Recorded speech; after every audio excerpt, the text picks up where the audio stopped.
Assalomu alaykum va rahmatullohi va barakatuh. Alloh sizni aziz qilsin, birodarim.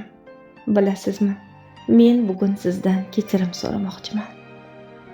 Agar Alloh jonimni bugun olsa-yu, sizni haqqingizga bilib-bilmasdan zulm qilgan bo'lsam, uni javobidan qo'rqaman. Agar sizni bilib-bilmasdan xafa qilgan bo'lsam, yoki sizni sha'ningizga og'ir nimadir degan bo'lsam, meni kechiring. Shuningdek, men ham meni sha'nimga kimdir meni xafa qiladigan biror gap aytgan bo'lsa, yoki meni bilib-bilmay haqqimni yegan yoki dilimni og'ritgan bo'lsa, men ularni barchasini kechirdim. Men ham Robbimdan meni gunohlarimni kechirishidan umidvor bo'lgan holimda.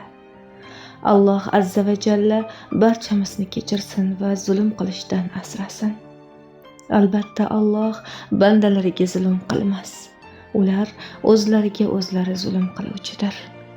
Al-G'afur sifating bilan bizni kechir ya Robbim. Avf et va qiyomatda ayblarimizni berkit, mehribon Robbimiz.